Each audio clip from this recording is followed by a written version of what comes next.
Welcome to the Sci-Fi Continuum. I'm Stan, your narrator. Make sure you subscribe to our channel for more stories. I was walking down Neon Crest Avenue, juggling a steaming cup of synth cafe and a hollow tablet that kept flickering. You have 3 new messages. The city's neon signs bled orange into the night, and the air smelled of fresh air and street cooking. My phone buzzed again, and a notification popped up. Pippi, meet me at the plaza, 1915. I laughed. What's she doing at the plaza? She's an interstellar diplomat. She should be at a council meeting, not... Before I could finish, a flash of green skin slipped past a group of tourists. Pippi was there, her luminous complexion catching the street lamps like a mirror. She wore the beige corset that always seemed to hug her curves just right, black strips framing the sides, and a black choker with a white monogram that glimmered. Her long blonde hair poured over her shoulders, and her red lips formed that little smile that meant, I'm about to cause trouble. She had been my girlfriend for just a little over 2 weeks now. Judson, she called, voice bright as a siren. You're late!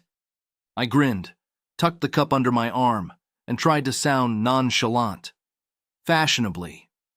She stepped forward, and the crowd around us seemed to split. People from every corner of the galaxy, humans, xylo-tentacled merchants, chrome-skinned cyborgs, paused to look. It was as if the whole street had been waiting for a show.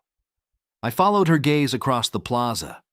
2 human girls nearby were whispering behind their hands and glancing at me like I'd accidentally worn someone else's jacket. I leaned closer to Pippi. Do I have something on my face? She didn't answer right away.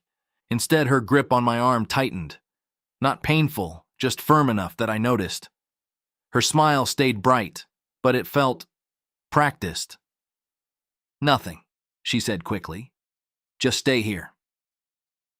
A chrome-skinned courier slowed as she passed us, giving me a long, appreciative look. Pippi shifted slightly in front of me, blocking the line of sight without seeming to. I raised an eyebrow. Protective tonight? She smoothed her hair, still smiling. Observant species. Uh-huh. Another group stared. Pippi exhaled softly through her nose. Then she looked up at the hollow board. That was the moment her expression changed. Not angry, not playful. Decided. Oh, she said. I have an idea. What's the plan? I asked, leaning against the metal railing of the plaza's central fountain. She brushed a strand of hair from her face, her eyes flashing. I'm going to mark you as mine. Publicly. I blinked. Mark you? Like a tattoo? She laughed, and the sound rang out, drawing a few more glances. No, I have a better idea.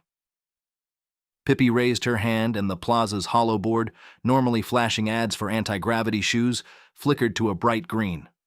A bold, glowing script scrolled across. Pippi's boyfriend is off limit. Do not approach. A gasp rippled through the crowd. A couple of teenage humans giggled, their eyes wide. An older alien with 3 eyes stared, eyebrows raised. Someone else whispered, Is that a legal restriction? I felt a hot rush of embarrassment and pride. I'd been the center of attention for a while. Human clubs, alien lounges, even a few Senate parties, but never had a girlfriend claim me in a way this dramatic. Looks like you've got a neon sign now, I said, trying to keep the tone light. She stepped close, her breath warm against my cheek. You're mine, Judd, and I want everyone to know it. The plaza's speakers crackled, and a jaunty synth-pop tune started playing. On a screen above our heads, a cartoon version of Pippi, wearing a tiny version of her corset, was holding a big red heart with a lock symbol. My phone buzzed again. A message from an old friend. Dude, you're officially taken. Congrats. I laughed out loud. Well, I guess I have to live up to the hype. She pressed a sleek metallic device against my chest. It was a tiny projector, and when it activated, a holographic halo of green light hovered above my head, pulsing slowly. The effect was both adorable and slightly terrifying. Now anyone who looks at me will see you're not single, she whispered, her lips brushing my ear. I could feel the heat rising in my neck. The plaza was alive with whispers, cameras flashing, and a strange sense of being on stage. I'd never been comfortable being the center of a public spectacle, but with Pippi it felt exhilarating. That feeling lasted about 3 minutes. A Xanthar trader with purple skin and a great body looked at me, her tongue flicking. "Congratulations on the acquisition," she purred, her hand sliding over my forearm. "But my offer still stands. A night on my orbital yacht?" I tried to step back. Thanks, but..." Pippi's smile didn't waver, but her eyes sharpened. Her fingers slipped from mine for a second before she took my hand again. "He is taken." The Xanthar trader chuckled. "So I see. The branding is cute. A temporary field, yes? I have a field dampener on my ship that could remove it in seconds." She winked at me. "For a small fee, of course." Before I could say nope, a silver-skinned Gizo, one of those emotion-reading aliens with big boobs, bumped into me, her big eyes wide. "Your aura is fascinatingly claimed. May I study the synaptic resonance of your bonded field? My institute will pay handsomely." A trio of human influencers with floating camera drones swarmed, their voices a blender of excitement. "This is the ultimate content. Alien girlfriend marks territorial human. Hashtag taken. Hashtag alien pride." Pippi's triumphant grin started to look strained. The crowd wasn't scattering. It was converging. My hollow halo, meant to be a deterrent, had become the hottest new trend. I was a walking, talking, hologram-topped exhibit. "Okay," I said, grabbing Pippi's hand. "New plan. Run." We didn't run so much as we were carried by the tide of curious, hopeful, and outright opportunistic beings.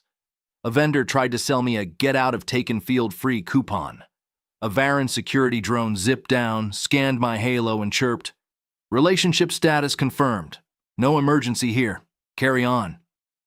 Which did nothing to stop the flow. We ducked down an alley, the synth pop of the plaza fading into the grimy thrum of the service lanes. Steam hissed from vents, and the orange glow was replaced by flickering blue repair lights.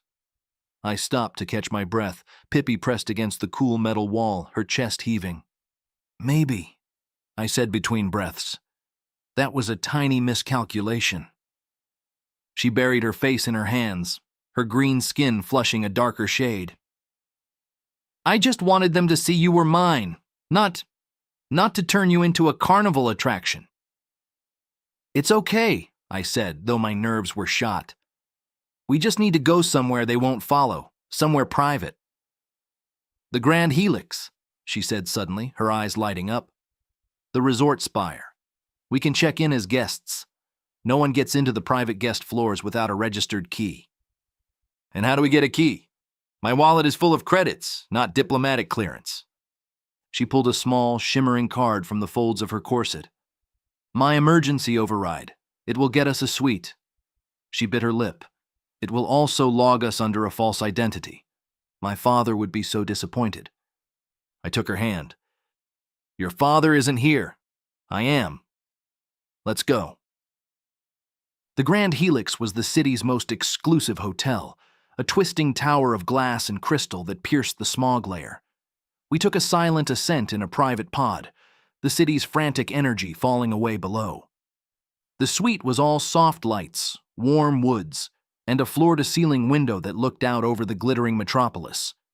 It was silent, save for the hum of the environmental system. The moment the door hissed shut, the tension of the street evaporated. Pippi sagged against the door, her shoulders dropping. "I'm sorry," she murmured. "I turned our relationship into a spectator sport." I crossed the room, took her hands, and pulled her into the center of the space. "Look at me. The only person who gets to mark me is you. That halo was just loud."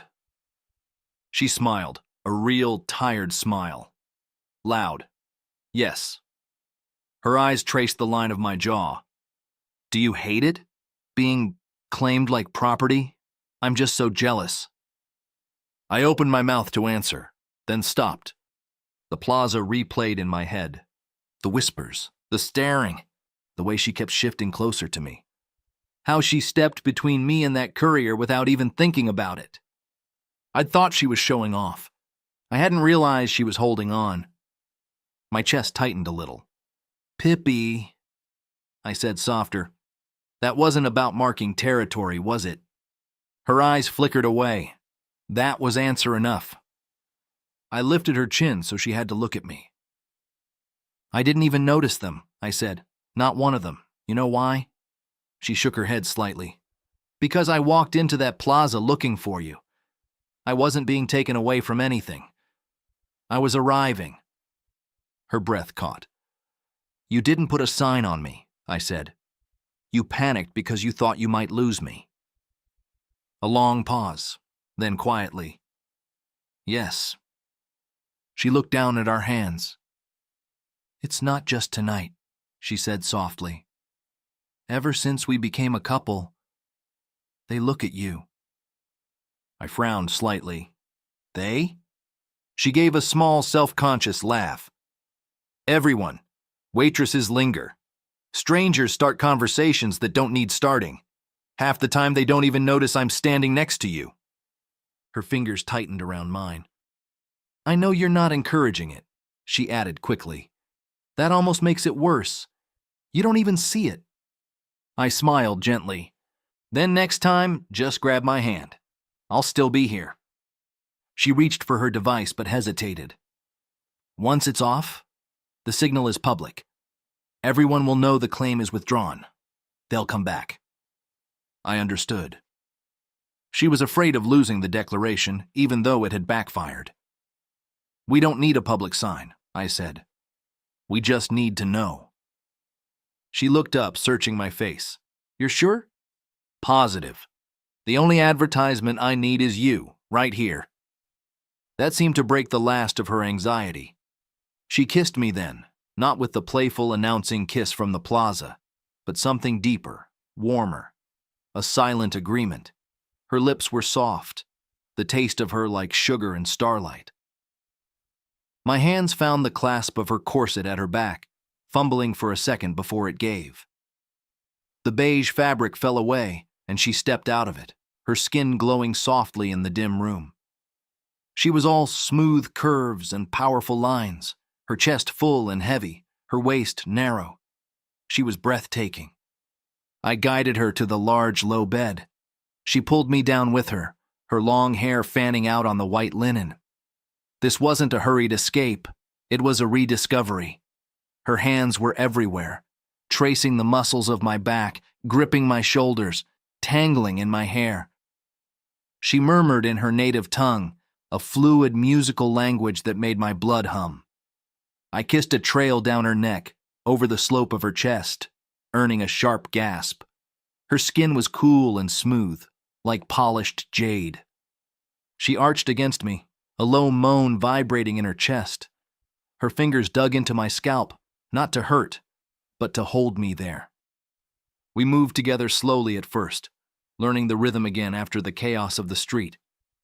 Her body was strong, responsive, meeting every thrust with a lift of her hips. The green of her skin seemed to pulse in time with her heartbeat. I watched her face, her eyes closed, her brow relaxed, her red lips parted. She was beautiful, exotic, and completely vulnerable in this moment with me. She flipped us, straddling me, her blonde hair a curtain around our faces. She looked down at me, her expression a mix of awe and possession. "You feel so good," she whispered. "So mine." "Yours," I echoed, my hands on her hips, guiding her. "Always." The world narrowed to the slide of skin, the sound of our breathing, the soft creak of the bed. The pressure built, coiling tight in my gut. I felt her tighten around me, her rhythm faltering. Her head fell back, a silent cry on her lips as she came. The sight and feel of it pushed me over the edge. I thrust up one last time, my own release sweeping through me in a wave of pure, silent relief. We collapsed together, sweaty and breathless, her body a warm weight on my chest. The only light was the city's glow from the window, painting the room in blues and golds. After a long moment, she rolled off, but kept her hand on my chest, right over where the projector had been. "It's still on," she said quietly. I kissed her forehead. "Turn it off." She reached for her device on the nightstand. A few soft taps, and the soft green halo above my head winked out of existence. The tiny projector on my chest went dark. The public claim was gone. I hadn't once wished the halo was gone, only that she didn't feel she needed it. She tossed the device onto the rug. "There, no more ads." I pulled her closer, her head on my shoulder. "Now we're just us." She was quiet for a minute. "Do you think they're still out there? The ones from the plaza?" "Some probably are, but they don't know where we are, and even if they did, they'd see a closed door." I ran a hand through her hair. "The only marking I need is the one you just gave me, the one nobody can see." She tilted her head up. "And what marking is that?" I smiled. "The one that says my heart's not on the market anymore." She kissed me, slow and sweet. When she pulled back, her eyes were bright again, but with a different fire. "Good, because I'm not sharing." "Nope," I said, nuzzling her neck. "You're not." Later, we ordered room service, real protein steaks and synth wine, and ate in our robes, barefoot on the plush carpet. We talked about everything and nothing, her boring council meeting that morning, my frustrating holo-tablet messages, the absurdity of a Zenthar trader thinking a dampener was romantic. "I think," Pippi said, spearing a piece of steak, "the real mistake was the public part. Next time I'll just whisper it." I laughed. "Next time, you're going to mark me again?" She shrugged, a mischievous glint in her eye. "Maybe, but I'll make sure it's a private signal, something only I can see." "Like what?" She leaned in, her lips close to my ear. "Something that says Judson Kettering's heart is currently employed. Application for vacancy is permanently closed." I pulled her into a kiss that tasted of wine and promise. Outside, the city glittered, a million unnoticed lights in the vast dark. Here, in this quiet room high above it all, the only thing that mattered was the woman in my arms. The public spectacle was over. Our private world had just begun. And I had a feeling that with Pippi, it was going to be a hell of a lot more interesting than any neon sign. No crowd watching, no audience to convince.